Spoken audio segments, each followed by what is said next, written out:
Welcome, Legionnaires, to the Long Live the Legion podcast, where we talk about the Legion of Superheroes comic book team and break subjects down so that whether you're just out of the Legion Academy or you're a longtime veteran, you get to know the team a little bit better. I'm your co-host, Jim. And I'm your co-host, Jay. And welcome to episode number 40. First of all, I can't believe it's 40.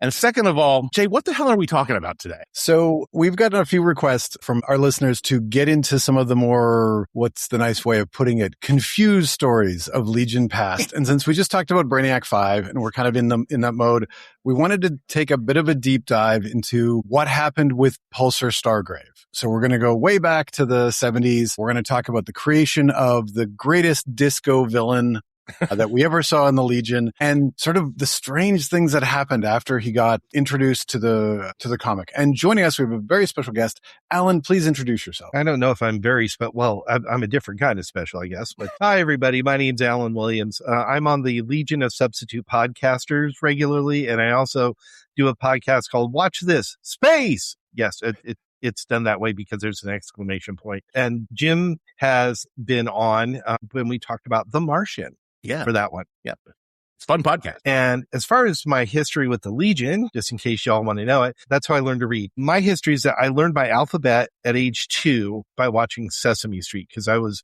born in 68. So I was about a year old when Sesame Street first hit the airwaves in November of 69. And so mom would put me in front of the TV, and I eventually just picked up the alphabet. Well, that also means I was starting to pick up reading. And I had a brother who was 13 years older than me, passed a few years ago.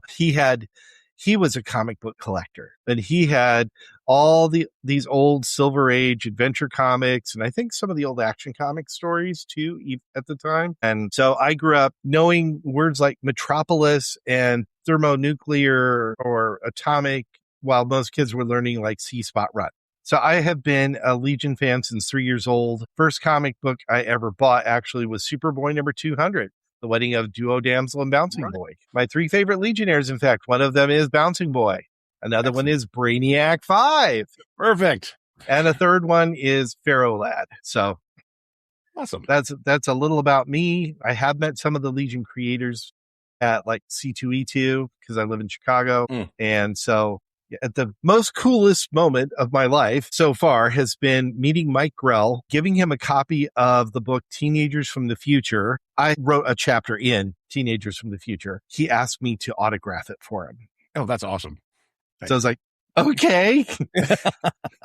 That is fantastic. And speaking of that book, which also, by the way, if anybody out there who's listening has not picked up this book and read through it, it's a great read if you're a Legion fan. It covers pretty much the entire Legion up to about the 3 boot, because that's when you guys published it. Right. It came out around 2007. Yeah. Somewhere around there. Exactly. And your chapter very specifically, we are going to revisit when you come back to the podcast in a few weeks. So, oh yeah, I know which chapter I know what you're talking about there. Just a little tease there. Yes, that's right. All right. Perfect.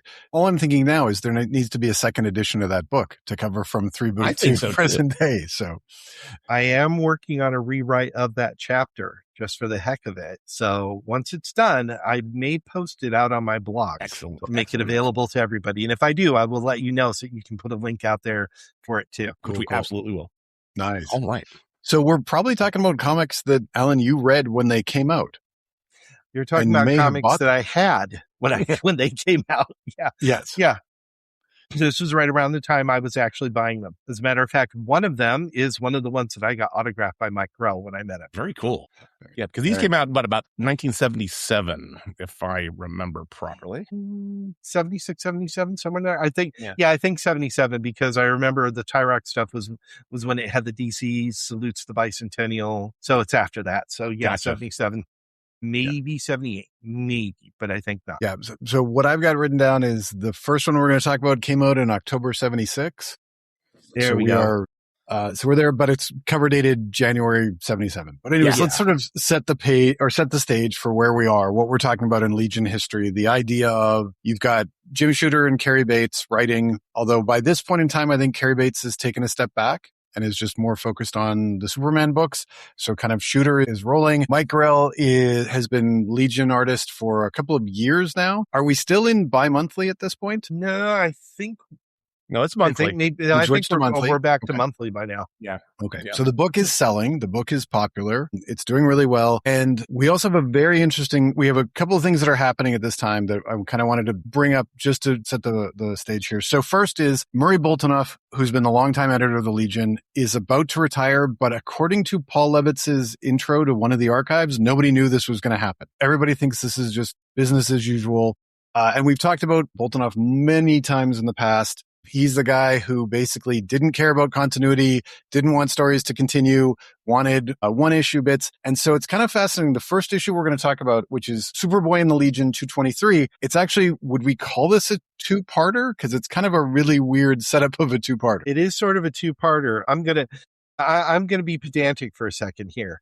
Yeah, good. If I remember correctly, it doesn't become Superboy and the Legion of Superheroes as far as the actual title, the indica inside it, until 230. So at this time, even though it says Superboy and the Legion of Superheroes on the cover, it's actually Superboy number 223.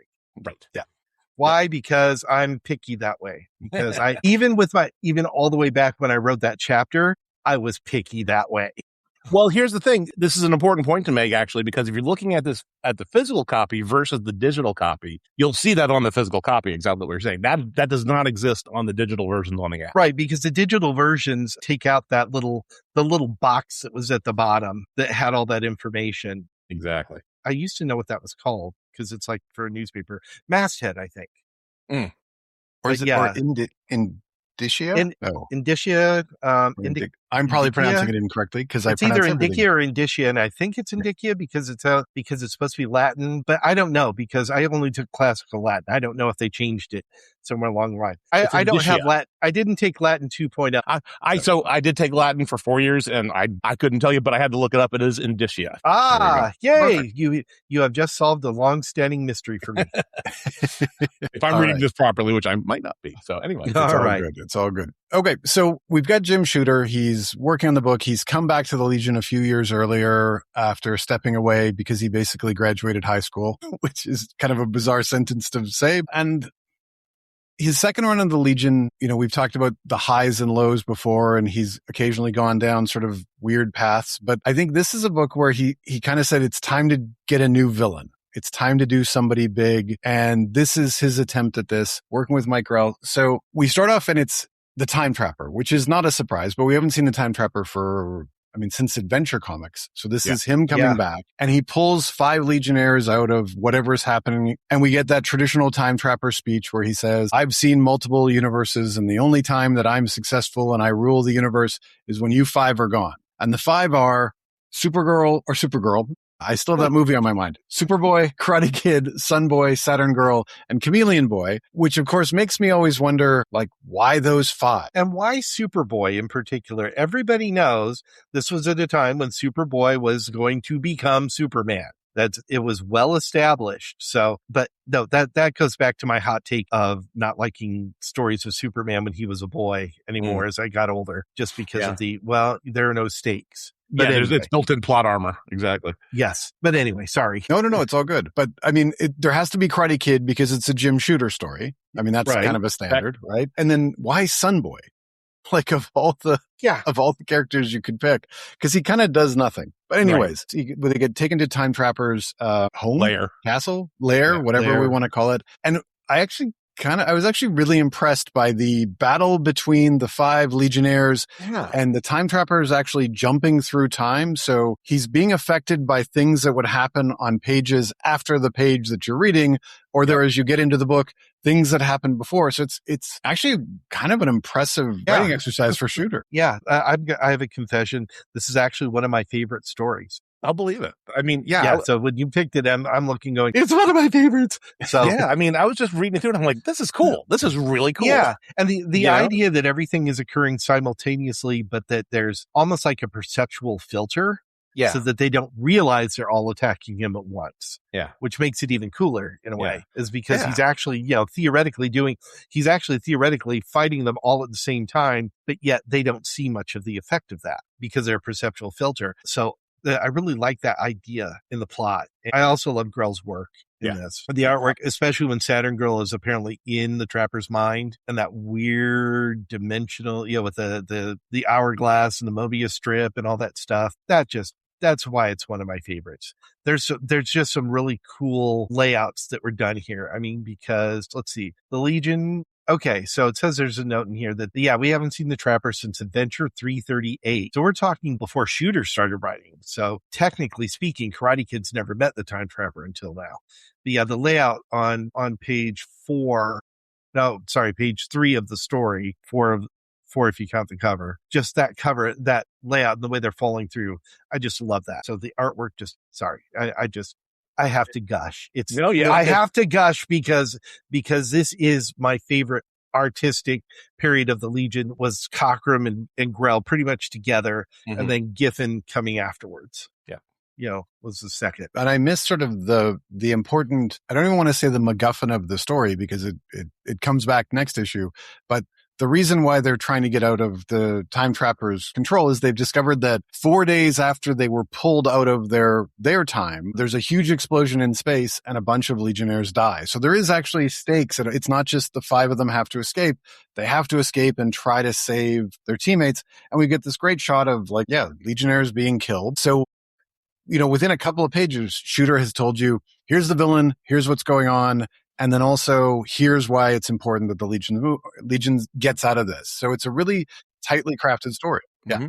Definitely given some stakes. Interesting that it's 5 again, because after all, Shooter's the one who created the Fatal 5, who had to save everybody from the Sun Eater, in theory. And it is kind of fun seeing Grell's idea of them taking on this fissure in space. That you got Shadow Lass and Princess Projectra and Lightning Lad all just kind of grabbing, and they're hanging on to the fissure somehow and trying to, I guess, pull it back together physically. Mm-hmm. It's a cool visual because it's so ridiculous. But there is something, and I don't remember if this shows up in the physical copy because I was looking at the digital, but there is one point where it looks like there's a star field in the Time Trapper's hood, like on the next page 5 or whatever. And I see what you're saying. Yeah, it's just amazing. Again, artwork. I was really impressed rereading it because I forgot that this is actually a pretty dang tight story. I just remembered it mostly as a kid from the coolness of the artwork. Yeah, exactly. I mean, the whole, like we were saying before, all the characters fighting Time Trapper, but in different phases or however we want to call that, was cool. But then also in the middle of the story, we get 3 new villains kind of out of nowhere. Yeah. And so we get taken to Pulsar Stargraves. We're going to go with Lair again. We'll just stick with Lair for all of the villains, right? And so we meet him. Great disco pants. Gotta love those. Jewelry all over. Bald green guy, so kind of has a little bit of and no spoilers here, but spoilers, Brainiac kind of look to him. And then he's got 2 hench people. We've got Holder, so he's an alien who grabs people and doesn't let go. And then we've got Quicksand, who's a woman. And I think we can say first African-American woman to show up, actually colored as an African-American woman in the Legion. Am I missing something else? Yeah, I think you're right. And she can turn solid metal into liquid and then back to solid. Yeah. So any solid matter, she just and then Yep. And people get sucked into it. Yeah. And they're just kind of watching, going, hey, what do you think of all this? What do you think of the Time Trapper? What do you think of the Legion? How do you think everything's going? We learned that Holder's, what's the nicest way of putting it? A bit of a dummy. Idiot. Sycophant. He's a fool.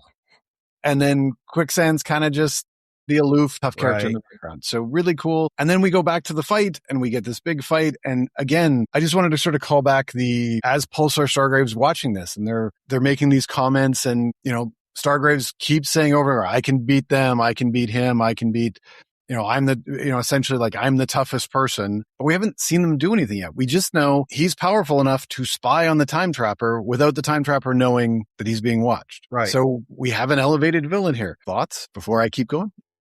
Yeah, that was something that jumped out at me as well. It's okay, this guy, Time Trapper's doing all this cool stuff, but here's this other guy just kind of watching from the sidelines, and you have this feeling of, he's just waiting to see how the game shakes up, and then he's going to take on whoever wins. Yeah, a lot of it for me is the fact that it's not the usual, I'm the best there is at what I, it's not the Wolverine, I'm the best there is at what I do, but it does say, I could crush him in the Legion as well. So it's like you get the arrogance already. Mm-hmm. And so when we see him in the next issue, that's when we have that moment of, I wonder if he can actually live up to his threats or live up to his boasts. Yeah. And it's a really good, like, first issue to introduce the new villain, right? Like, rather than throw this character right into the battle, you're asking questions like you just said, can he stand behind what he says? Like, who are these three characters? How much of a threat are they going to be to the Legion?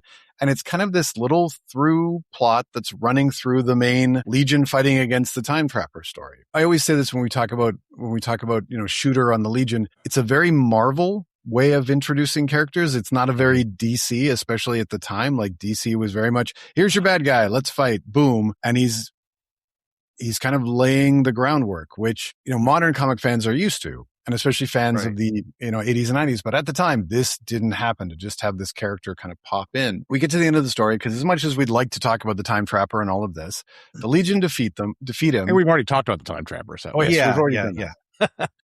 Time and time again, we've talked about the Time Trapper. Time and time again. We're able to get back to the time that they were pulled out of. So now the whole point of next issue is they have to stop this antimatter explosion that's going to kill their teammates. I don't know. I don't know if either of you noted this. I think one of my favorite parts of the story is Superboy pulling out the Legion of Superheroes manual to read an article on time travel written by Brainiac 5. And he's got this book, and it actually just says manual. Legion of Superheroes. I'm like, that's awesome. Yeah, it's a really good reintroduction of Time Trapper, which, we hadn't seen him for a while. And it's a great introduction of Pulsar Stargrave. So we're sitting there thinking, this is going to be the new big bad villain coming forward. I'm not going to ask you, Alan, if you remember when you read this originally back in 76, but I'm sure a lot of readers were thinking that. Well, let's see. I was 8 years old. I remember reading it, and mostly I was fascinated by the Time Trapper. I admit it. But I did remember looking at Pulsar Stargrave and going, what? And thinking, did I miss something? Even as a kid, I'm like, is this in one of those issues that Steve didn't have? Because my brother actually didn't. By the time I was a kid, he'd gotten rid of a lot of his earlier stuff. So I didn't get to read those until he decided to start buying back issues. But yeah, this one, I remember looking at it and just thinking, huh? And kind of, I also remember that as a kid, I kind of skimmed over it because even though I could read every word, I was still looking mostly looking at the pictures because, I was 8 years old. Yep, absolutely. And they were good pictures to look at. So, That's right. There's a reason why Mike Grell became so popular. They're pretty pictures. We'll go with that. Yeah. So I was going to say, Jim, any comments before we go to the next one? Yeah, I mean, I agree with everything you said. The other thing, and again, not to make too much of the Time Trapper into this, but I was impressed at how much Shooter powered him up. I mean, he was a tough fighter in that book. Because the other thing I remember coming back at was saying, wow, Time Trapper could throw a mean punch to fight all these Legionnaires and affect them pretty drastically. So, it's a great issue, honestly. I really liked it. Yeah. And now, was this the first time we saw the hourglass for Time Trapper? I'm trying to remember. I think so. The idea that the hourglass was some kind of power source for him, that was the first time that we saw it, because if I remember right, the last time we saw him was with Glorith. Was the introduction of Glorith. I actually have that digitally too, right here. So I am zipping through it till I find out where she zapped him. He's not wearing any kind of hourglass or anything on his costume at this point in Adventure 338. Okay. So just the old purple robe. Just the old purple robe. It's a Legion villain. There has to be purple robes. Yeah. Well, it also makes an interesting bit of continuity, because if the last time they met the Trapper was in Adventure 338, which is Superboy didn't actually meet the Time Trapper technically in that issue. So his memory, where'd the hourglass come from? But that's okay. This is the days when continuity was still a little fast and loose. So I just kind of shrugged. Yeah, you can kind of shrug that off. Or ignored. Well, yes, it is ignored.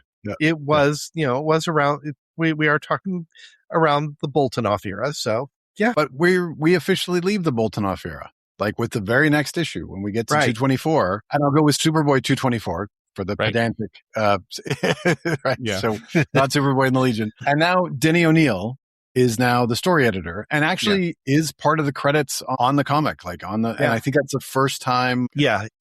That's probably why, because Denny O'Neil by this point, if I remember right, was already making a name for himself as the writer. He'd already made a name for himself as a writer on Batman, bringing, the Batman writer who brought back the Dark Knight.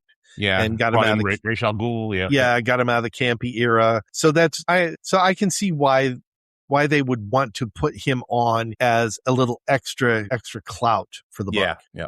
But ironically enough, like at this point, there would be more clout by Grell going to draw some Batman stuff because the Legion is outselling Batman. I know that sounds crazy to say today, but at that point, like this book is one of DC's bestsellers. But I agree with you, Alan. I think that's probably what it was. Or maybe it was in his contract and he just said, I want my name on this. Or that could DC is just changing. Like they just said, we want people to kind of feel that, because, Marvel had always had the idea of the bullpen and the idea of here's all the people who are making your comic. And DC never really did this. I mean, there is a really interesting thing on these two issues as well. The artists are first and shooters second. Mm-hmm. So it'll say like art, Mike Grell and Bob Wyacek, and then story Jim Shooter. And you didn't see that very often, especially like nowadays, the writer is always first. And that was sort of the standard. Right. So we are kind of, I think, maybe figuring out the credits, if that makes any sense. I don't know.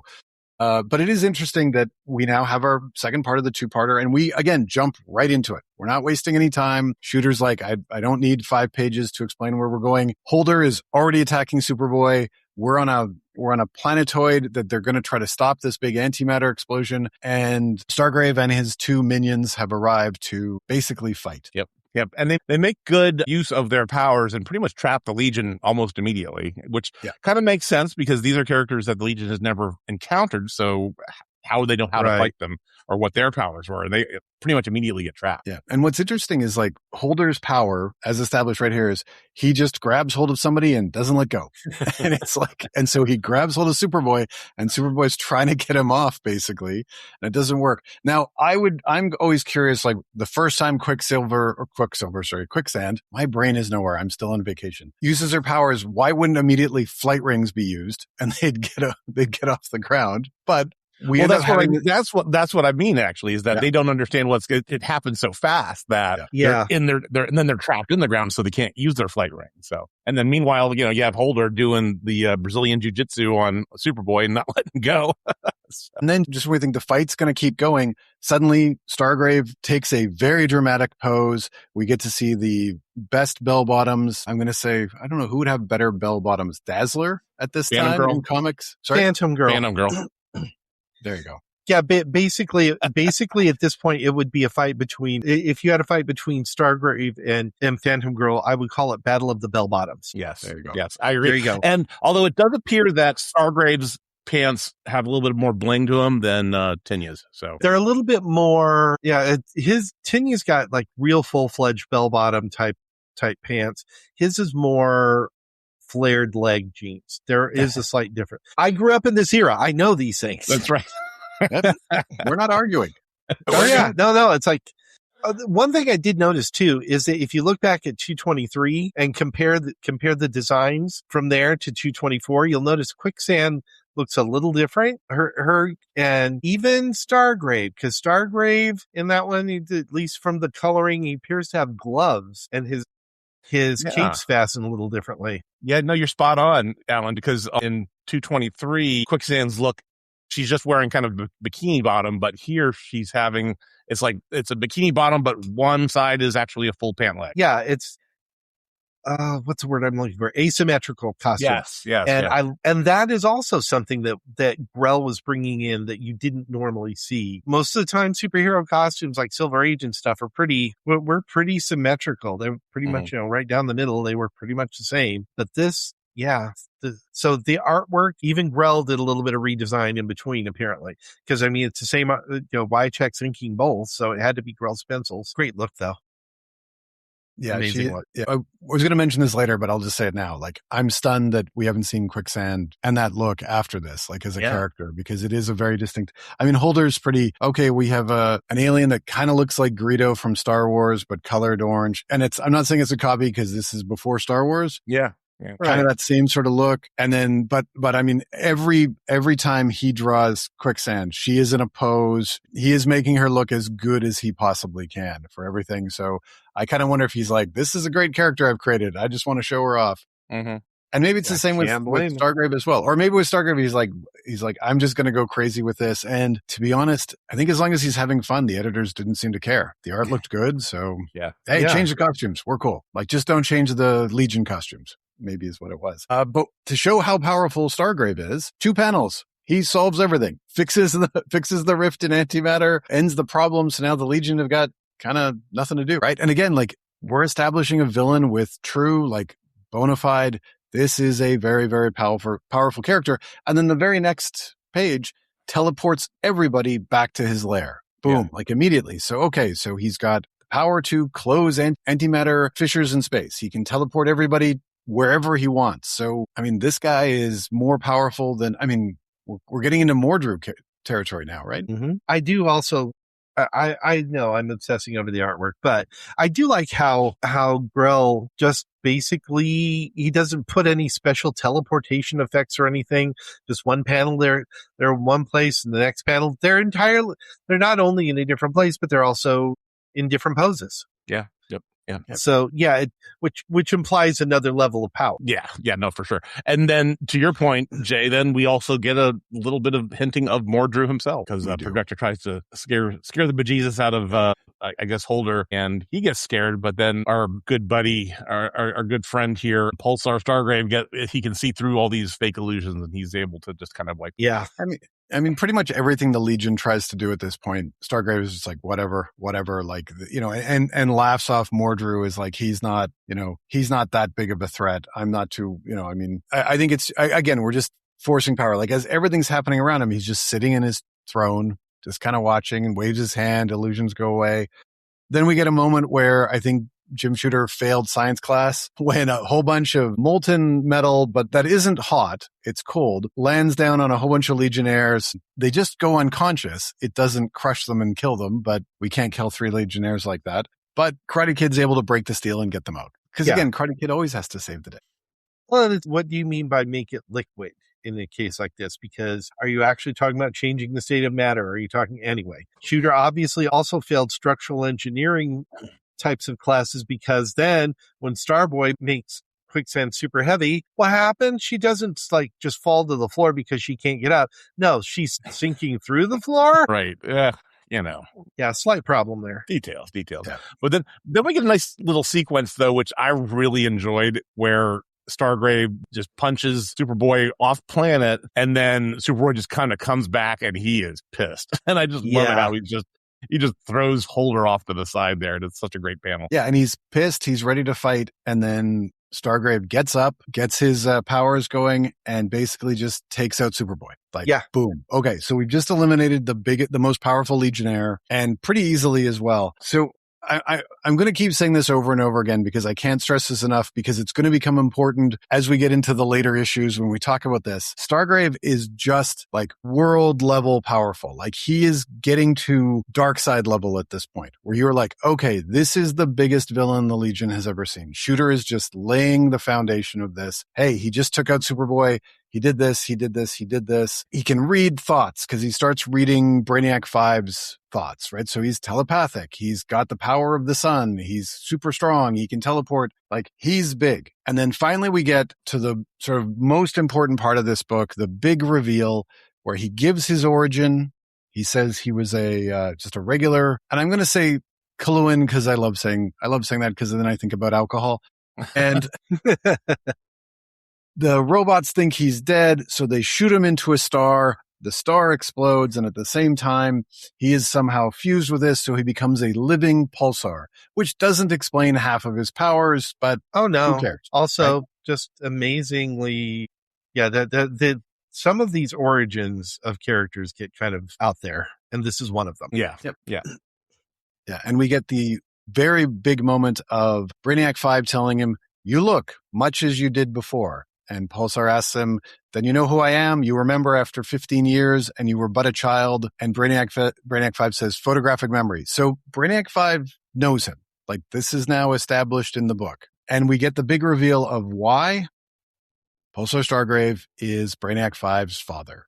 Right. And this is how Dum, this dum, issue ends. dum. Dun, dun, dun. And we have this huge storyline building. Brainiac 5 wants the Legion to join Stargrave. He's going to help them take control of the universe. And then two gigantic things happen in the Legion world. Well, I was just going to say, first, not only do we find that little factoid about the relationship between Pulsar Stargrave and Brainiac 5, but also Superboy overhears this. And wouldn't you know it? To the fans' delight, it's answered in the next issue. Well, the other part of it is Brainiac 5 is going to go to start the war against Mordru, right? Right. Going to the Zorza world. So yes, then two gigantic things happen behind the scenes in DC Comics, right? The first one is Jim Shooter takes a job at Marvel as an associate editor, assistant editor, I think he's helping the editor-in-chief. Yeah, he's gone. So he's written the first two parts of this massive story. Boom, he's out. And then the next big one is Mike Grell is done. And he's now going to focus on, I believe he's doing Warlord, but then is this when he goes to do Green Arrow, or is he doing Batman here? I think he might have been doing Batman. I think Green Arrow. Mostly I remember his Green Arrow stuff from the backups in Action Comics, which were before this. So one other cute thing, because we were talking about indicia and stuff, this in between issues, the DC Bullet made its debut. So if you look at 223, it's the old DC logo, 224, DC Bullet. Yes, I noticed that when we started doing this on 223, and now, here we are 226, because, I was being facetious about the next issue. 225 is a totally different story. Yeah, so 223, old DC logo, 224, it's already the start of a brand new era. So so there you go. There's the beginning of the brand new era. Nice. Also, I do find it interesting that who created Mordru? Jim Shooter. So two of the three big villains so far, the apparently omnipotent villains, are Shooter creations, Mordru and Pulsar Stargrave. Now, Time Trapper's too old to be one of his, but it's just like, really? Like, I always write that off as him copying the comics that he loved at Marvel. So he's kind of creating his own Galactus, and he's creating his own, his own Doctor Doom or whatever. And and I think he realized even early on, like, why have villains that the Legion can easily defeat? So let's get bigger, because then the story means more. But I do agree with you, Alan. Like, all the big Legion villains who are the most powerful tend to be Jim Shooter creations, right? But I think Shooter was doing that on purpose. Because if you have 22 team members, what's the point of having, I'm trying to think of a really bad, like, Grimbor, although that is a Shooter creation, but I think that was more Shooter working through his personal issues than or that was also potentially Shooter working with like Boltnoff, who probably wanted smaller teams. So this is clearly more of what he likes to do. Exactly. And Jim, as you mentioned, you're thinking big storyline, next issue is going to take us right into it. But no, next issue is what? I can't talk about this because this is my character. So come on. Okay. It's the showdown when Wildfire's elected leader, and the big showdown between him and Superboy. And it just kind of, you cheated me out of the Legion leadership, Wildfire. I don't think so. I honestly do not think so. And I kind of agree. And I think this may also be the last time we see one particular Grell inspired costume, which was Colossal Boy's. If you look at him in the corner, it's the no sleeves and shorts, the shorts and no sleeves look, which I always thought looked just fine. As a kid, I like to wear short sleeve. I like to wear tank tops and shorts as a kid. So it never bothered me that they had a character wearing that. So, but this is that moment where also, who wrote this? Paul Levitz. Mr. Paul Levitz. And who drew this? James Sherman. So we get the introduction of Levitz and Sherman to the Legion. So it's their first big issue. And it does kind of feel like, I don't think tryout is the right word, but it feels like it's, hey, here's a story we want you to tell. Let's get 22 pages of drama where there maybe isn't. And from what I understand, it's because the fans actually voted Superboy in. But under the Legion Constitution, he can't be leader because he's part-time. So Levitz turned this into a story. Interesting. It is what it is. Like, it's a brand new artist who hasn't figured out his voice yet, and we'd see more from Jim Sherman as we kind of continue. It's there, and then there's a backup with Mike Nasser, which is pretty there, as well.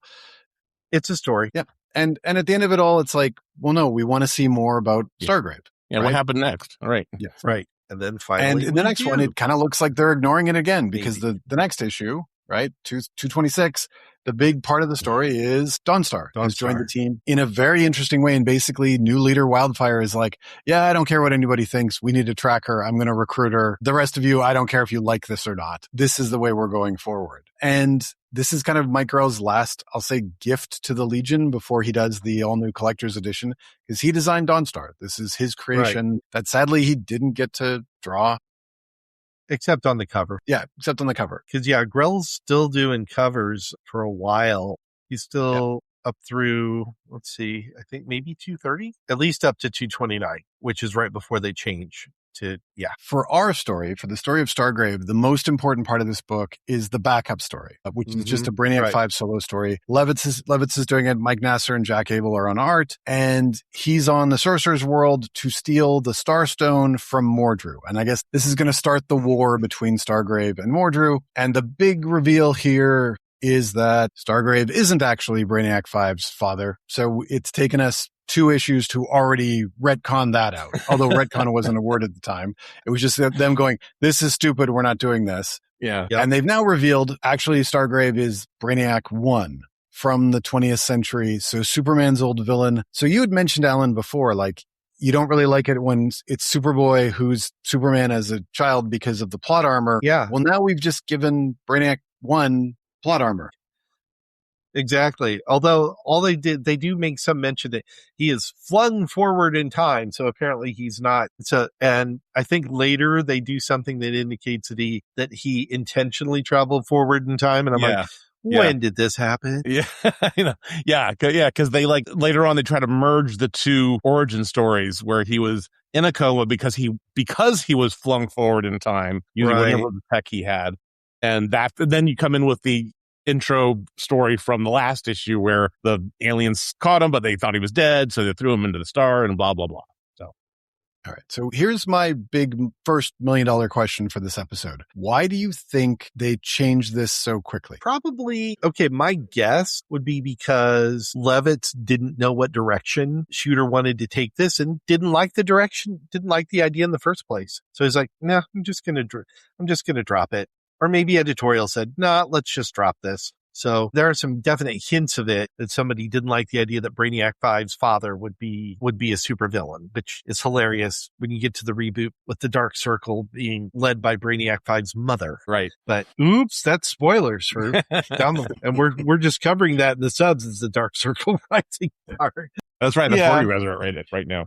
But that's as we record this, that is. Yeah.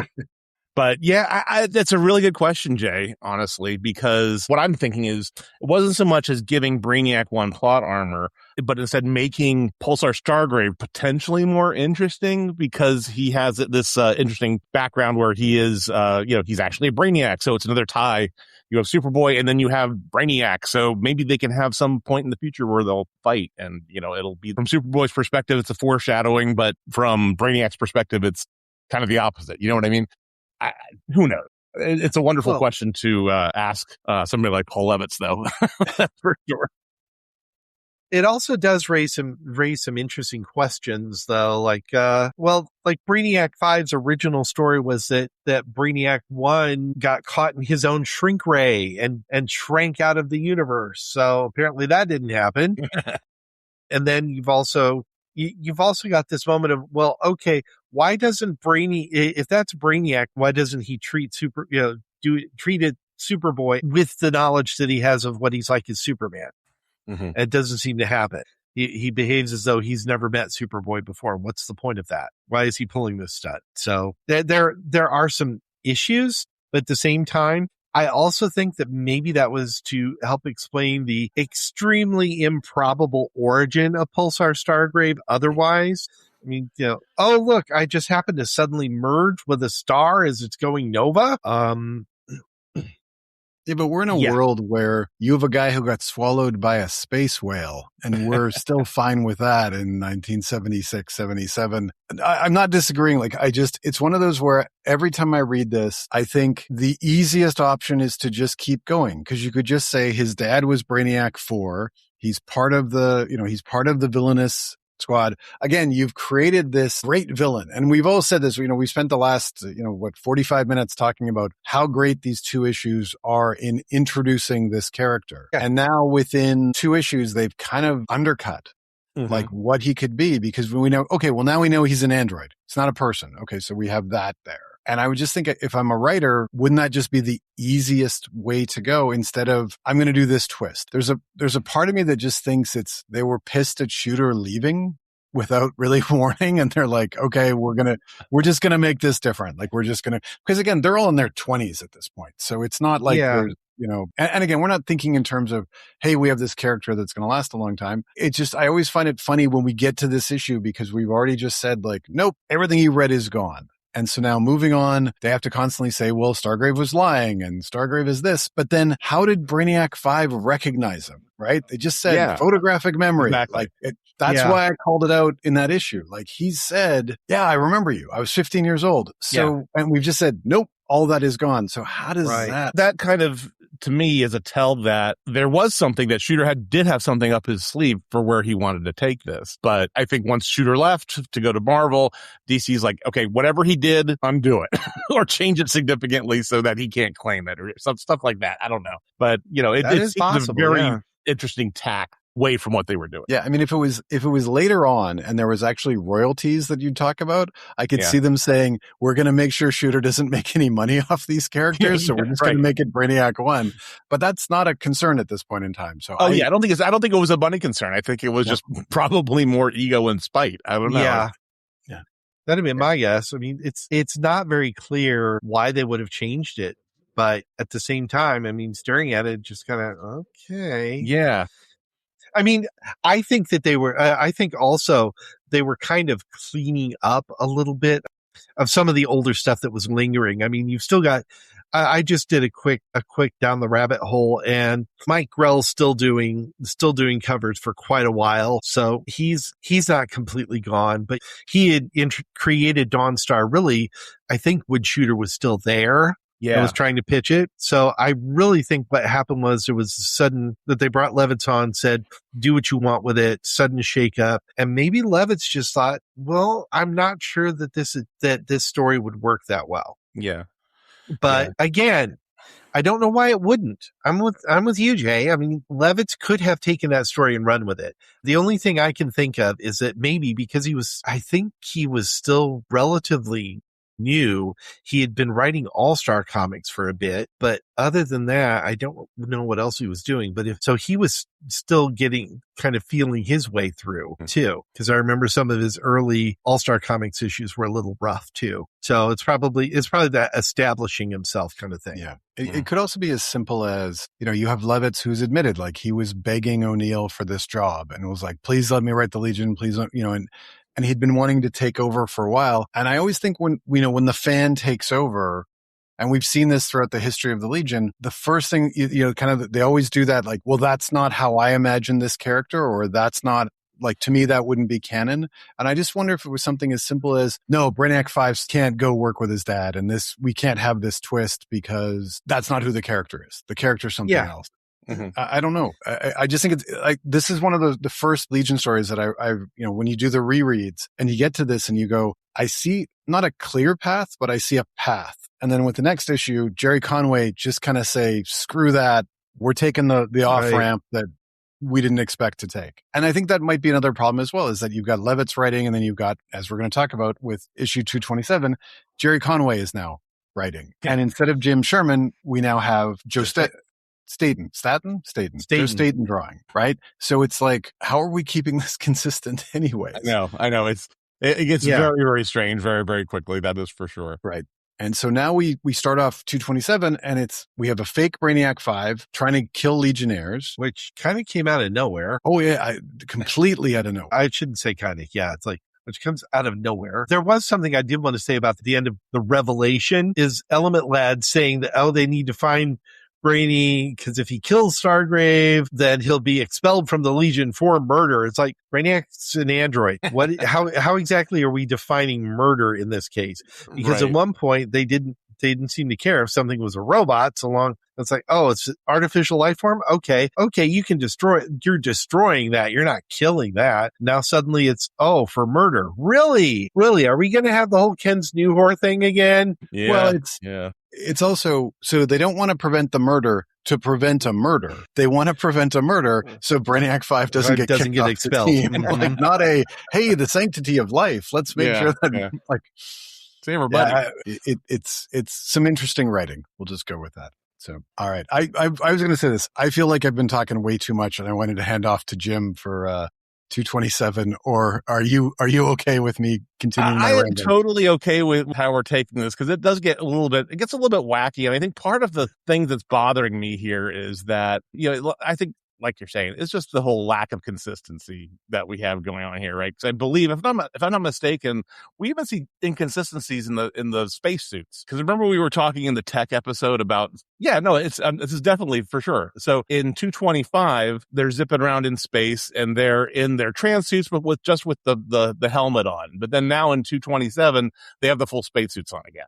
It's stupid little inconsistencies like that are just. Yeah, it's like, when did they switch to the transparent spacesuits and then back? Yeah, exactly. It's very inconsistent. The whole battle, I found the whole fight between the different Legionnaire characters and Stargrave and his crew didn't have a good flow to it, because he had just things kind of coming out of left field. Like on this page right now, what page is this?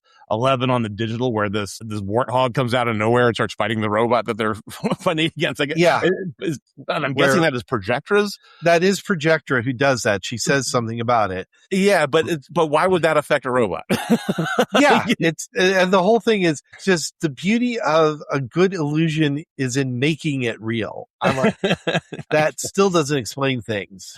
Right. I mean, to me, I guess I just always take the assumption that, okay, an illusion like that will be real for a human. But if you're talking about a robot, that's just, it doesn't have a brain to be able to fool in that same way. But okay, This is really an era where there is no consistency. Like, aside from the costumes that the Legionnaires are in when they're not in spacesuits, aside from the Legion cruiser, and I'd say the Legion headquarters, the difference between what Grell did, what Sherman's doing, and what Staten does, it's like it's three different books. Yeah. And this book is even worse for that, because you get, like, this is Jerry Conway's first Legion attempt, and you can tell he's figuring out who these characters are as they go. And I would almost argue, there's a moment where they're referring to, so he's Rene Brand again. We lose RJ. Right. They start talking about Projectra, even though we never see Projectra. Saturn Girl gets colored with white hair. And it's just this sort of confusing mess of, like, who are these characters? What's going on? And if you're a longtime Legion fan, I think you're looking at this going like, okay, everything has changed. The ships have changed. The style has changed. And the story has changed. That's what I was going to mention too, is that you have a definitely more 60s feel to the art. It looks more like it's been kicked back into the Silver Age. Yeah. With a lot of the things here. Well, okay, so Projectra's there, but I as much as I may think Joe Staten's a good artist, I gotta admit, he doesn't do bell bottoms justice. Yeah. Or flare leg pants. I mean, there's no real bling. And also, Quicksand's costume is different. Again.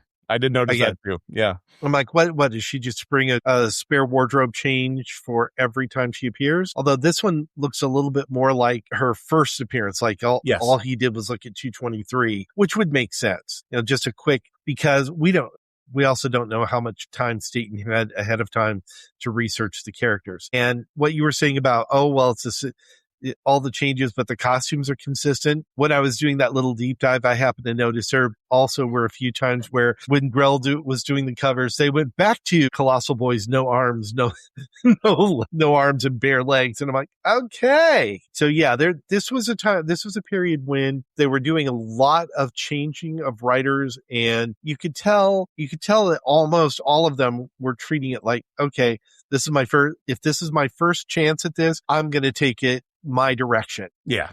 And then either they didn't like the direction, or I don't know. It's like either editorial didn't like the direction, or they just said, I don't have time to write this book. Yeah. There was definitely a lot of horse trading. I remember, I think it was the Paul Levitz forward in one of the Superboy and the Legion collected hardbacks. He basically mentioned something to that effect. It was like people were just kind of shuffled around almost on an as-needed basis, just with the way things were in the 70s at the time.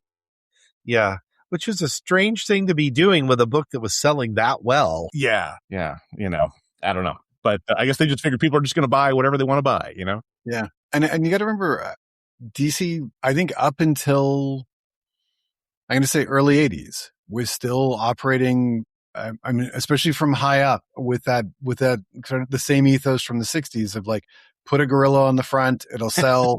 Like they're still essentially writing books as much as they claim that they were writing for the 6-year-old kid who was buying it on the stand and probably didn't care if it made sense or it looked the same. But Jay, the gorilla point has been proven by science. So that's right. Scientifically proven. Everybody loves gorillas. We all know we all know everybody loves gorillas. So, and I think it's one of those where, at least art-wise, Sherman was probably having trouble with deadlines, and Staten's always been fast. Mm-hmm. Right. So he becomes that, hey, we need 22 pages in 2 weeks. Can you do it? And he's like, cool. Do you have any reference notes? And they're like, nope.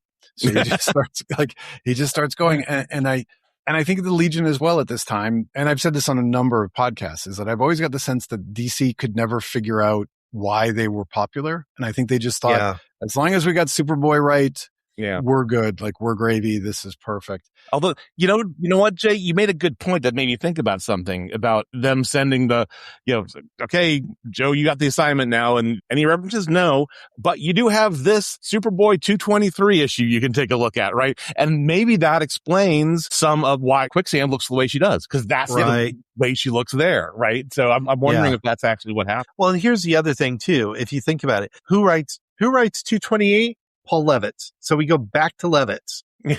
So Conway's literally just there for a couple of fill-in issues. Yeah. And Staten's there for a fill-in issue, effectively. And they're handing them, this is our story, or here's the story that we had going on.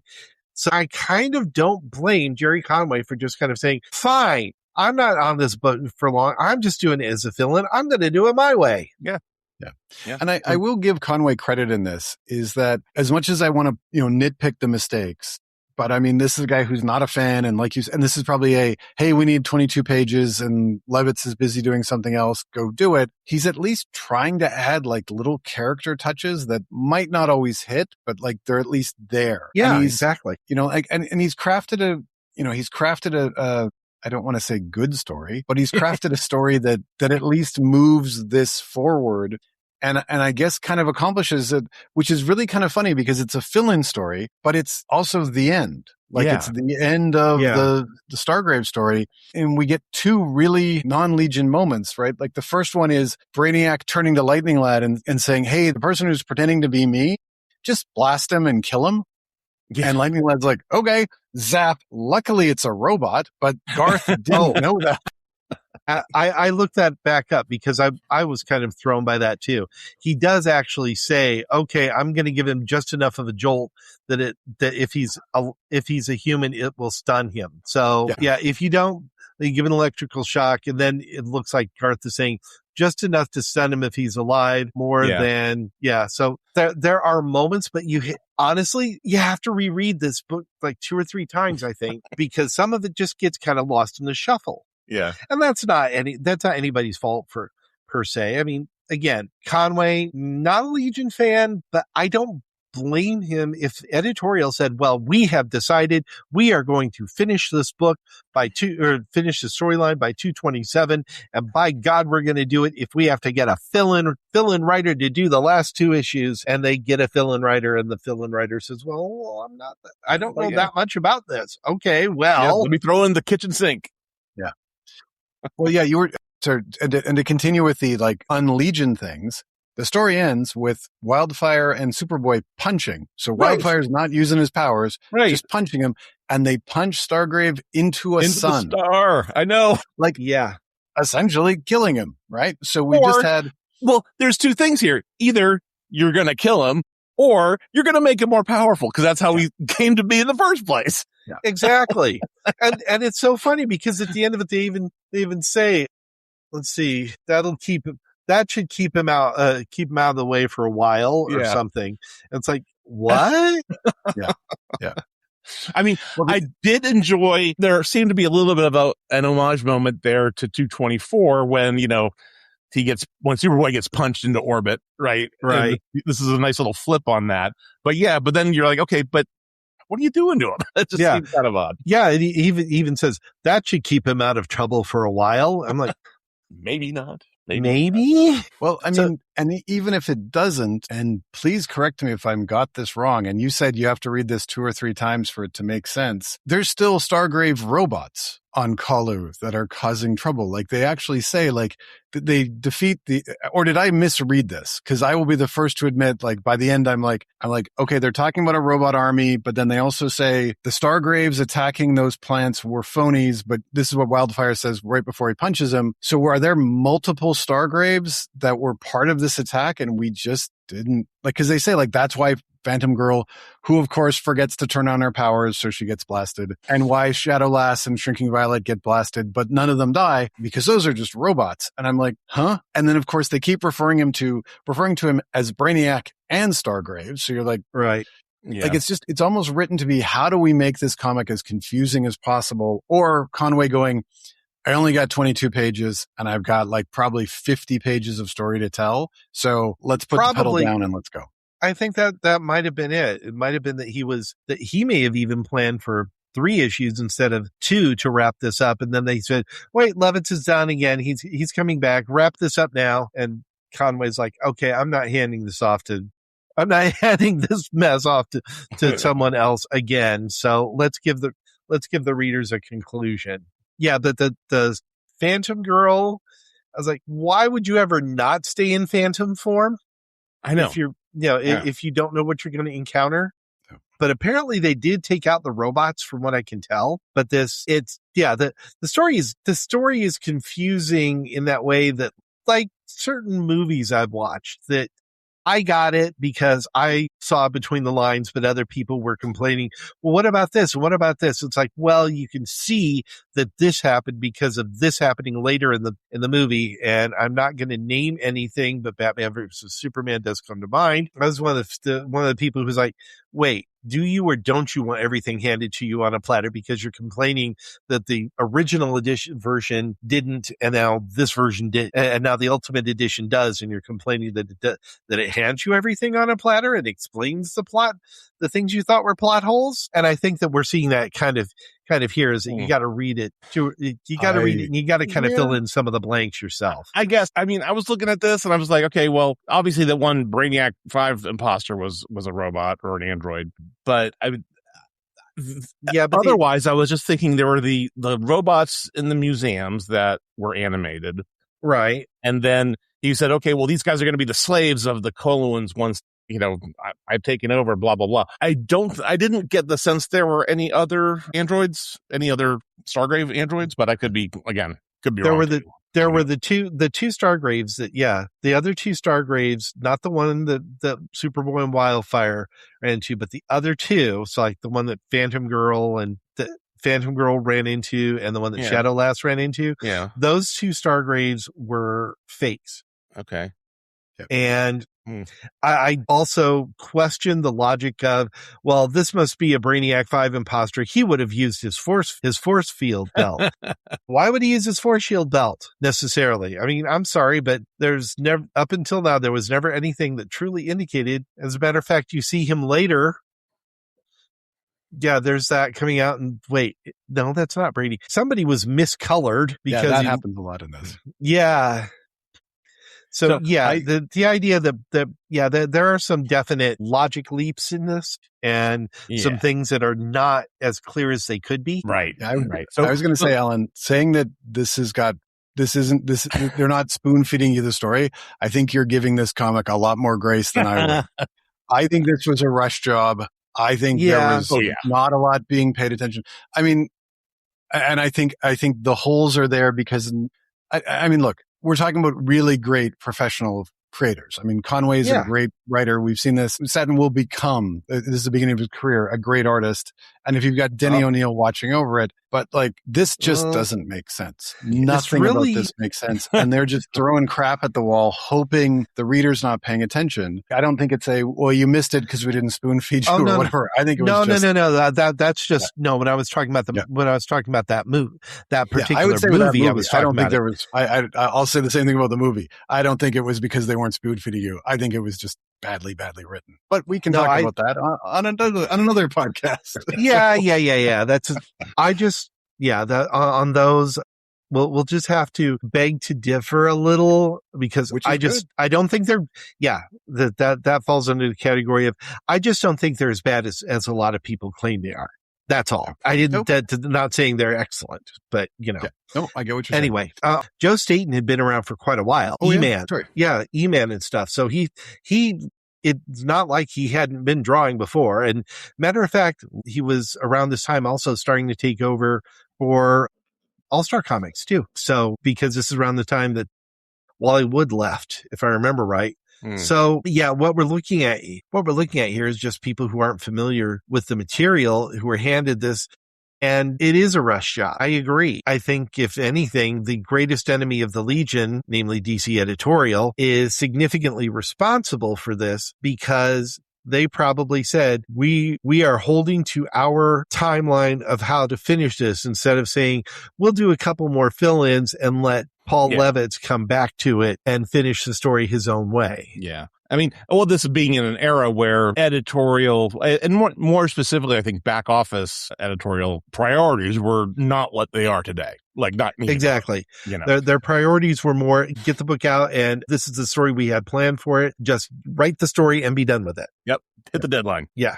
So we wrap up the original Pulsar Stargrave story. And just for those of you keeping score at home, he started out wanting to rule the universe. Then he sent his son, and I say that in quotation marks, to Sorcerer's World to start a war against Mordru. And in this issue, he's gone to Kalu to make them all slaves. So at no point does really any of it kind of track or follow. So if you read over these books and you go, I don't understand why Stargrave's doing what he's doing, you're not the only one. Let's just go with that. You're not alone. You're not alone. Right. And that's all of us, right? So it's a shame, right? Because for the most part, these books actually look good. Like if you overlook like the little inconsistencies and whatever, like they're all well drawn. I mean, Grell is obviously really good. Sherman is just figuring it out, but even by his second issue, it's still looking really sharp and you're seeing what's going to become, what he will become. And as much as I don't think Joe Staton should have ever drawn the Legion, I just don't think his style works. He does a really good job on what was probably a very rushed job. Yeah. Staton is solid. I always call him solid. I mean, I've met the man. He's really nice guy. His work is solid. I think the biggest hindrance art wise is the fact that Jack Abel is inking because Jack Abel and Vince Coletta, they're two. No, people can't see me, but I'm shaking my head big time. They are two of, in my opinion, they were two of the worst stinkers ever because they rushed a lot. If I remember, it wasn't Conway writing Justice League of America at this point. So yeah, Conway was writing it. And if I remember right too, Staton had just taken over doing All-Star Comics. So in both instances, you got people who already had a pretty hefty regular book schedule. So having this thrown at them and saying, well, here, you're going to finish this storyline. You're going to finish this for Paul. Wait a minute. Would that be Staton is probably thinking, wait a minute. Is that the same Paul whose scripts I'm drawing over on All-Star? Yeah. Yeah. And if you ever want to get a sense of the insanity that was Jerry Conway's life in the 70s, just take a look at all the books he was writing in 1 month in like 1977 or 1978. Exactly. Like, he was just pumping out content. And it's no doubt that it just becomes, I don't want to say like almost like an automatic or just a structural where he's just like, this is my story and he's going to miss stuff. Because I mean, I think I figured out at one point in time, he was writing like over 100 pages of story a month. Ouch. And it's just like, you look at it and you go, that is an insane workload. But he was contractually obligated to write so much, because I think when he left Marvel and went to DC was like, hey, he's the biggest name. He just killed Gwen Stacy. Let's get him out. Let's get him doing as many books as we can. And he was happy to get paid, and understandable. Like, he was a young guy. Yeah. Probably had tons of time, and he knows how to write comic books. It's like, oh, look, money. Yeah. Yeah. But it's a great point that you made with Coletta and Abel. And the fact that they're getting hired just because speed. And what we've already said, like all DC cared about in the 1970s was hitting those deadlines, like getting those books out so that they're going to make as much money as they can. Whereas Marvel at the time is losing money like crazy because they can't hit deadlines to save their lives. But the books all look better because they're not hiring inkers that are just flying through stuff. I think probably the best way to approach this is to think at that time, DC was mostly a production house and Marvel was an art studio. Yep. I think it's a good way of putting it. Yeah, I like that. So do we want to go over to the, I'm going to put this in air quotation marks, death of Pulsar Stargrave in 273? I think we have to. We got to wrap this up because totally. It's the 70s, although this happens in the 80s, but it's like 1980, the perfect example of kind of what was wrong with the Legion at this era, right? In this time. Yeah. So here's the quickest way to get us to where we need to go. All right.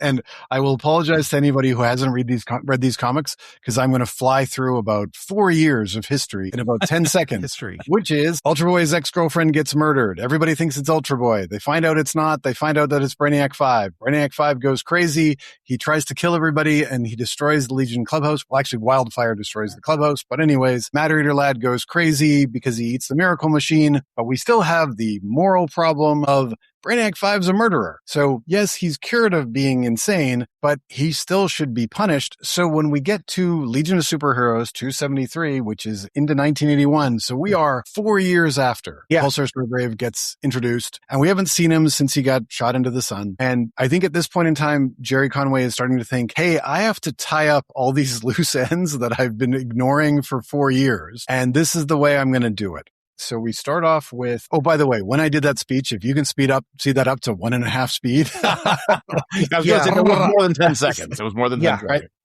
Okay. There we go. And the other thing too is that we had Jerry Conway finish that storyline, but then we go back to Paul Levitz for a bit and then back to Jerry Conway. Yeah. So we've got that to deal with too. Yeah, speaking of inconsistencies. Yeah. Yes. And a little Steve Apollo. Yeah, that's true. That's true. But we should just actually mention real quick that if anybody listened to our episode on the Reflecto saga, then we have already covered this issue, technically speaking. But we are highlighting certain things in here because we are covering Pulsar Stargrave. And so this issue is essentially let's figure out if Brainiac 5 is actually a murderer, which is kind of funny because you'd think he would have gone on trial like a year earlier or whatever. And there's even a moment in the book where I forget which Legionnaire actually says like, well, he's never been proven guilty. And it's like, yeah, how come he never got arrested? Like there's evidence and a crime and a murder. But it's the 30th century. Crime works in a different way. That's right. So they start the investigation and luckily nothing's been cleaned. So they go back to the hotel where the woman was murdered and there's still marks on the ground and there's still evidence. So hey, it's Rimborg. It takes a while for the justice system to catch up. It does make you wonder just how much time actually elapsed in all this. It had to be quite a bit because you had the whole Brainy was crazy and then they cured him. But how much? Well, I'm thinking if I'm a hotel owner and I can it up clean a room day. and make money off it again, I'm cleaning that room as fast as I can. But they were still renting it out. They were renting it out with the blaster marks on the ground. So ambiance. It's Rimborg. Come on. It's Rimborg. It's like, look, you get a real live murder scene. Ha-cha. That's right. Not only would I rent it out, I'd pay more. That's right. A Legionnaire murdered somebody here. Come and stay. That's right. Get your picture taken here. Lie where the murderer slept when Brainiac 5 blew her to bits. And that might sell it. That might. Yeah. So. Anyway, so we get the murder investigation. They all come to the same conclusion, is that it wasn't Brainy, which means they probably did a pretty bad job, 20 issues before when he actually did it. Well, 30 issues before. And we get and my favorite part of this whole issue, and because we're kind of focusing on Brainiac 5, is when he's flying there and he's approaching Rimborg and he goes, well, logically, I'm a good person and I would never kill anybody. So even if I've gone insane, I still would never kill anybody. So therefore, I'm innocent. Yeah. I think everybody uses that excuse. Yeah. And can I use that if I go to trial? I'm a good person. There's no way I could have done that. I'm like, yeah, really, I'm a good person. So you can't can't tell me nope. But yeah, although I will give it this. It is a good way of saying Wildfire is not as good of a detective as he thinks he is, because a lot of that had to do with Wildfire turning around and pointing the finger at Brainiac 5 after he zapped Chameleon Boy. So I will give him that. All right. Yes. And I can't argue. Wildfire is definitely not a detective. I won't give it anything more, but I'll give him that. So we get the investigation. We get the big final showdown, Brainiac 5 against Stargrave. And I mean, I guess you're not going to get a fist fight because it's Brainiac 5. Although they love writing him fighting people. And then he says, I was trained by Karate Kid. We don't get a fist fight. Instead, we get the Force Shield of Doom.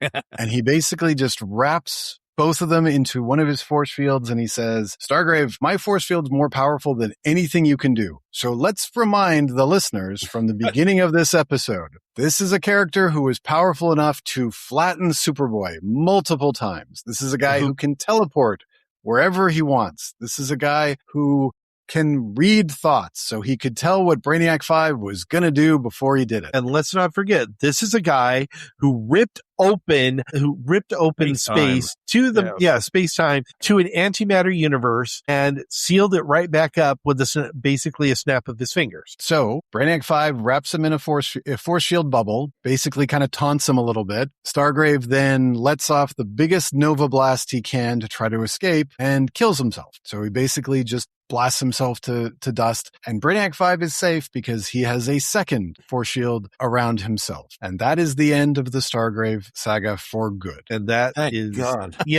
let's not talk about the fact that why didn't Stargrave just simply blast Brainiac 5, at which point he would have discovered that that Brainiac 5 had a force shield in a force shield, or force field, I guess by this point they're calling it. So I was at force shield, but But yeah, well, Brainiac 5 does have plot armor, so that helps. You don't get rid of the smart guy. So there's the plot armor. But this story, it feels like somebody said, "Hey, we've got some more loose ends that need to be tied up." Did Levitz write the Enride bit, or was it? No, that was Conway. That was Starlin. That was Starlin. Okay. Yeah. So Jim Starlin. That was Starlin. That's right. Yeah. We forgot to mention him earlier because we had Jim Starlin and then Steve Apollo and then. But yeah, and again, this is Conway having to go in and wrap up a storyline that somebody else started. So I kind of feel for him that, an editor probably came around and said, wait, this storyline's still sitting around loose. And he's thinking, oops. And then he says, fix it. And I'm like, but why me? I don't know what to do with it. Brainiac 1? Like, what was the purpose of that? You have a villain. You could have just kept using him. He could have escaped, and we all would have known Brainiac 5 didn't murder. Like it. Again, it was just one of those where, for the good of the comic, right? Hey, we've got this supervillain who now we have built-in enemies, because if you can say, hey, he killed Ultra Boy's ex-girlfriend, now Ultra Boy wants to catch him. So he's not just a Brainiac 5 villain. There's so much stuff you can do, but instead you kill him in the dumbest possible way. Yeah. Well, given that earlier in the story, he apparently blasted Ultra Boy to oblivion, but Ultra Boy turned out to not be actually dead, that they could have implied, could have been the implication that they could then write this out somewhere in a Superman comic where Brainiac flies into the future, but then we have a story that brings him back. He reappears where, effectively all he did was simply blast himself back to his own time. So I think that may be why it was written this way and why we don't see like wreckage or anything, is because it's supposed to be Brainiac, and maybe Jerry Conway just thought, you know what, Brainiac is a Superman villain. Let's get rid of him now and put him back in let the Superman comics mess with him. Yeah. I mean, yeah. And, it's comic books. If you don't see the body, and even if you do, you never know. I mean, I will say in this particular issue, going through it again, I was like, I thought it was kind of cool how they were teasing who the villain might be, because, he attacks Cam and Starboy, and they're like, oh my gosh, it's you. And then you're like, oh, well, that's interesting. But then when he attacks Tinya and Ultra Boy, he just kind of comes at him, which I thought was kind of an interesting. Well, that was the other funny part, right? So he attacks Starboy and Chameleon Boy, and it's solar powers. So you're like, okay, this is a clue to who this villain might be. Right. He blinds Chameleon Boy, which kind of makes no sense. Like, your Yeah, Stargrave, you why could grow aren't you just another killing eye, them? you'd think, or something. Yeah. And then we Yeah. get this moment where Starboy absorbs all the solar energy, and that's why he ends up covered head to toe in bandages later. And I was reading this going, did When I did he miss get that something about power? Starboy's powers? Like, is that something he can do? The last time I knew, he could just draw mass from the stars, supposedly. So Yeah. that's Yeah. Again, it's one of those where Conway's just like, I need this to happen, so let's do this. And then my favorite part on the what are they thinking moment is so Tinya and Joe end up in Rimbor immigration. They have to bribe the guy to find the clues to find out, like, if any ships have arrived in Rimbor. Oh, well, no ship with Brainiac 5 is there, so he obviously isn't the murderer, because Brainiac 5 could never forge records or sneak onto a planet. Like, that's crazy talk. Then the clerk goes down, and Stargrave is going to kill him so that he keeps his mouth shut, I think, but fails. So the big villain can't even kill the powerless clerk. He just injures him a little bit. He killed Ultra Boy's egg. Like, it just seems like nobody was paying attention to what these villains can do or what the heroes can do or anything else. Well, that's another thing. If he killed Ultra Boy's ex, well, then he killed her with a blaster. He can do all these things, and he kills Android with a blaster. Yeah. I mean, it just feels like, I don't know why they felt like they had to bring Stargrave back for this, but it felt like they could have just done something a lot different. You know, like, if it had been like a regular character, like we do this all the time where I rewrite these stories because I'm incapable of not. Like, how much easier would it have been to just have like one of Ultra Boy's old gang members be the one who did all this, and then it all makes sense. He used the blaster. He did this. Instead you have to have this massively powerful character and then depower him to the point where none of it makes sense. Yeah. I just wanted to say one positive thing, because I know we don't want to talk about this book more than this humanly possible. And we definitely want to go. We definitely don't want to go back into the Ultra Boy gets blasted, and we're going to go down the universe. No. Or sorry, the Reflecto story. God, I drink to forget these things, Jay. Yes, I know, and I torture you with them. I know. There's a couple of pages in here which I think are the best that Stargrave looks. Yeah, that's true. Since Grell, like Jimmy, Jimmy Janes has like his work is kind of and a lot of times he has Frank Chiaramonte as the inker, who I will put on the list with Coletta and Abel for like, you've just destroyed these pencils. But there's a couple pages in there that are gorgeous. Yeah, and I kind of think it was a different inker. I would say Chiaramonte is a little. Maybe not much, but a little above Abel and Coletta, because I've seen his work on Kurt Swan's pencils too, and he's a lot better than. Yeah. I would say that pages. Gosh, what do I have here? Pages 23 and 24 on the digital. Amazing, and I dislike with a passion pretty much the rest of this issue of Jimmy Jane's work. Yeah, a lot of it actually, there are moments I look at it and it reminds me of Steve Ditko. Yeah. And that is not a positive thing. Yeah. Not a positive thing with the Legion. Except when it's Dr. Mayavale, but that's only for Travis over on the Subs podcast. Yeah, we haven't really talked about him too much on this podcast, but we need to change to that sometime soon.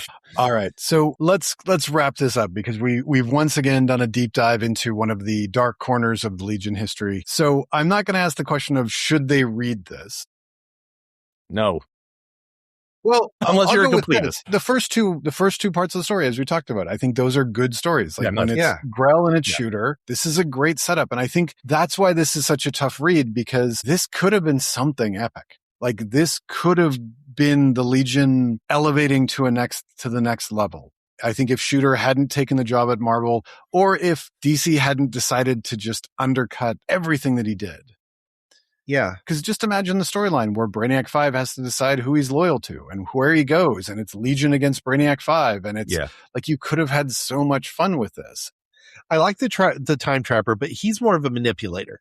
What I see with Pulsar Stargrave here that was a lost opportunity is that you could have done a significant amount of the same story with these characters, and still you could have done a lot of the same bits. Like Omega could have been a Pulsar Stargrave creation. Totally. The whole Rimborian, could have just been a red herring.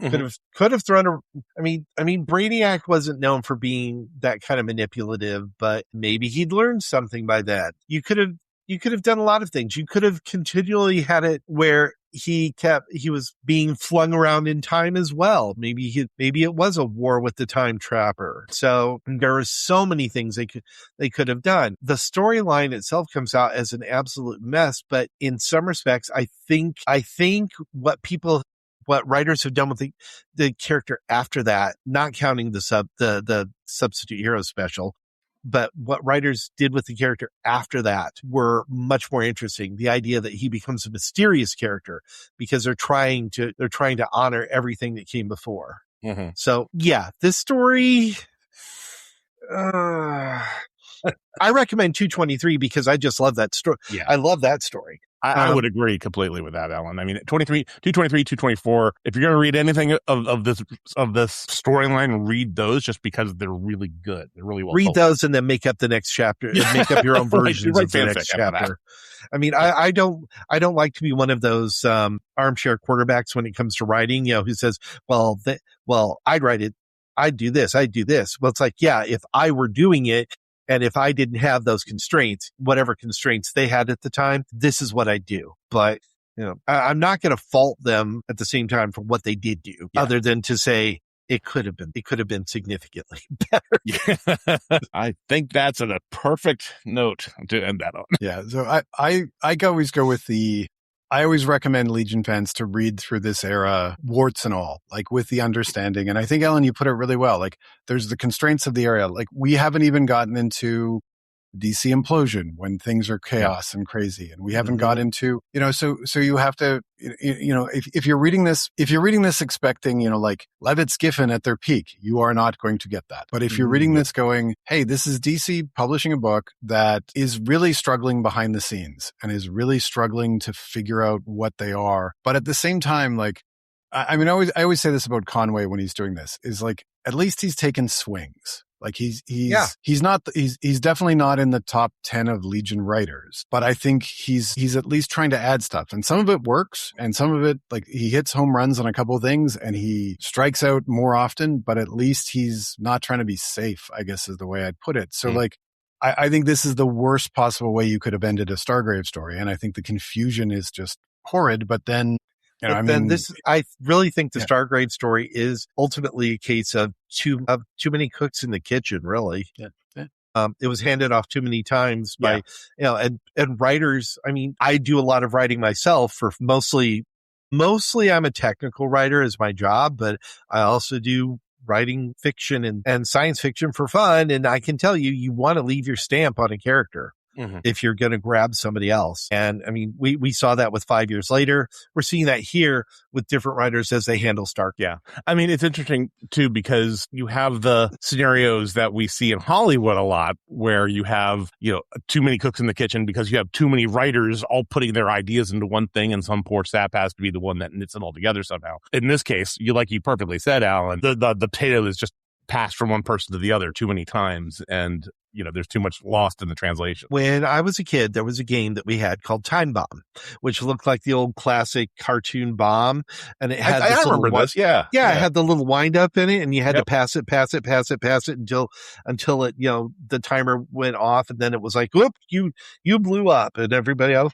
That's what this feels like, is a game of Time Bomb. Because it feels, because editorials is effectively the ticking clock. Because they're I really feel like this was a time when they were saying, grab something, take it, and workloads. And I think I agree with you guys when you say this is that if you're a Legion fan, you should read this. You should read it because if nothing else, there's some there are some gems that come out of what amounts to kind of a dark age, because DC essentially was trying to expand, was trying to change, and was running into, I just call it growing pains, growing pains, because first came the DC explosion and that whole, let's make it a little more Marvel-like, because we're starting to have because Marvel's starting to get better critical acclaim, but they had the old guard. So this is a good time. And the Pulsar, I think the Pulsar Stargrave storyline embodies that whole idea, warts and all, that whole growing pains idea. Yeah. All right. So as we've now talked about two of the lesser Legion stories, Jim, which one's worse, the Pulsar Stargrave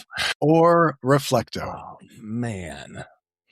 You know what? I hate to say this, but I think I think in the grand scheme of things, I think I'm going to have to put the Reflecto saga as better than the Pulsar Stargrave saga, even though the first 2 chapters of Pulsar Stargrave are really, really good.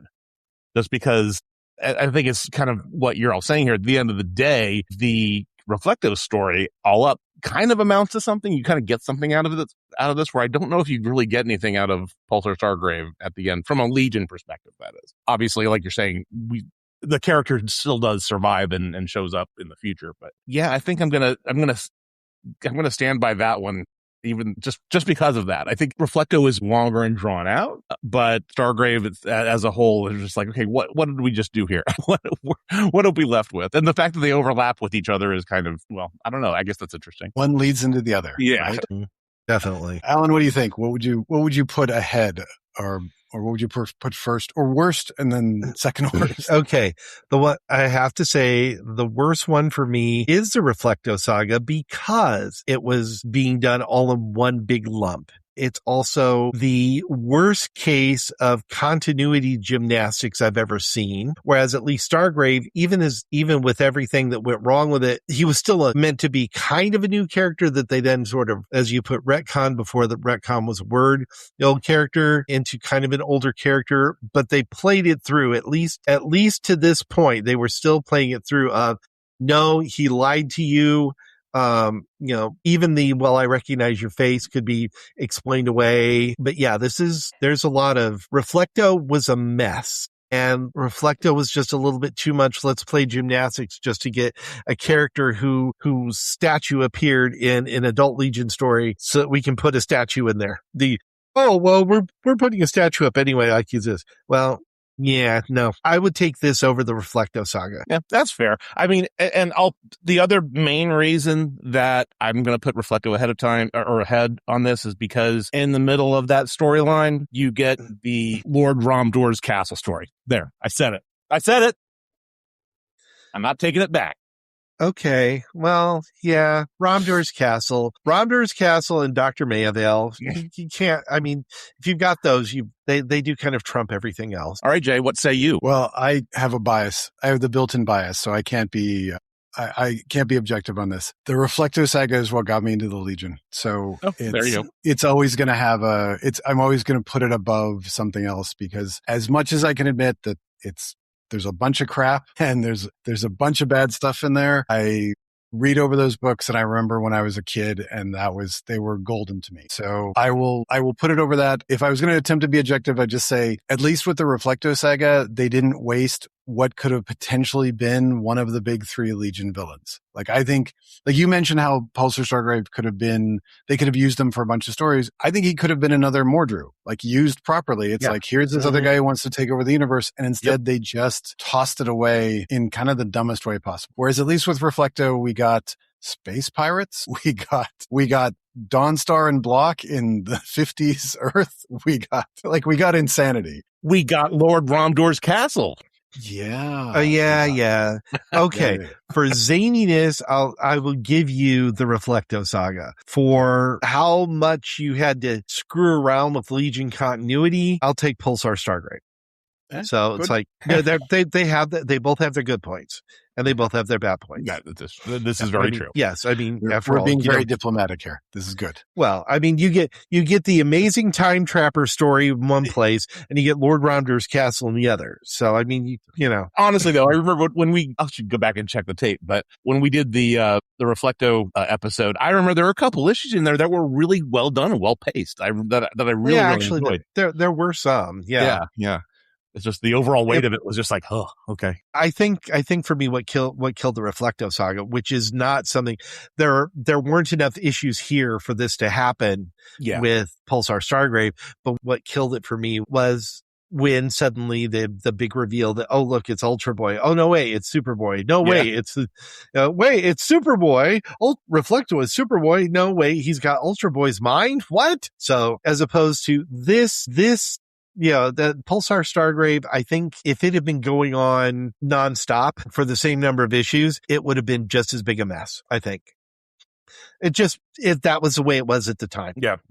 All right, let's wrap this up, because I don't think we I don't think there's anything more I could say about I this. know. I think we've done everything. So we'll just I've say, dragged go us read it. down enough rabbit holes. Sorry about that. No. Rabbit holes are good. We're the podcast of rabbit holes. So we're cool. All right. Before we shut off the mission monitor board, Alan, just for last time, where can everybody find you? And we'll make sure that we include the links, but what would you like to hype up? Okay. Well, first off, everybody check out the Legion of Substitute Podcasters. Paul French, our podcaster in chief, our host in chief. I don't know.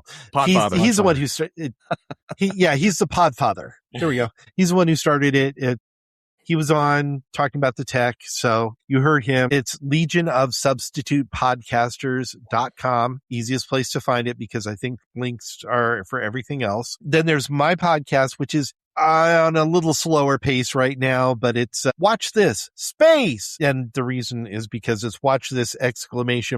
Space in all caps ! In case you've ever wondered why I say it that way. To get to it, it's Watch This Space SF.com. So yeah, it's a little messy, but you think watchthisSpace.com wasn't taken by this point in the internet? So there are links to all the episodes there and the more reliable RSS feed that's out there right now. We're having a little issue we want to switch it over from the old host to the new host, and it's just a matter of timing. And finally, if you want to read some of my stuff, just me, and actually see some of my artwork and my superheroes, yes, I do my own, you can go to monstersfromtheid.blog, I think. Just look up Monsters from the Id. I think I'm the only Monsters from the Id out there.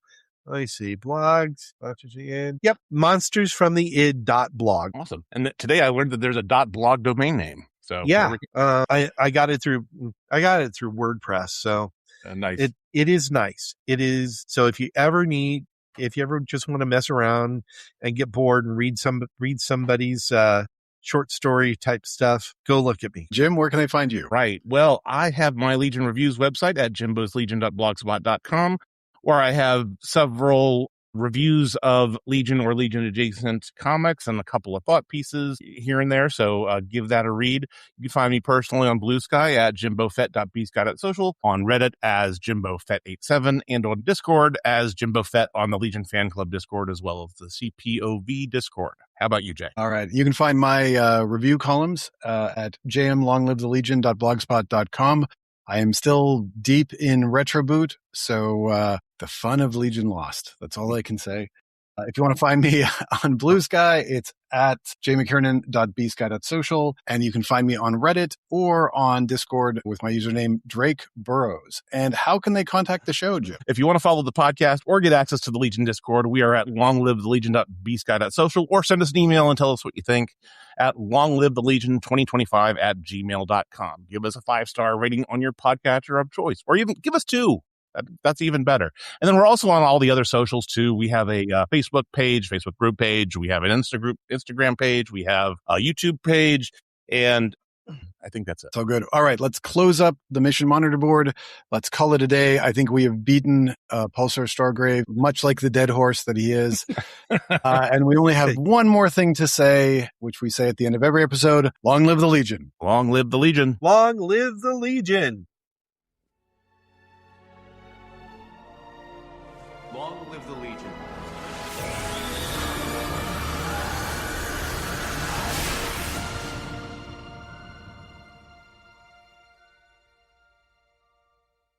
Hey, Nerf herders. You sure you want to go with that? Hey, everyone. There we go. More inviting. Have you ever had a movie that you really wanted to love, but something holds you back? Or one that you did love in spite of a flaw? Well, I'm Case Aiken. And I'm Sam Alisea. And on Another Pass, we sit down with cool guests to look at movies that we find fascinating. But flawed. And we try to imagine what could have been done when they were made to give them that little push. We're not experts. We just believe in criticism. Constructive criticism. Sure. So come take another pass at some movies with us. And every now and then, we can celebrate movies that did it on their own, too. You can find us at certainpov.com or wherever you get your podcasts. Pass it on. CPOV. CertainPOV.com.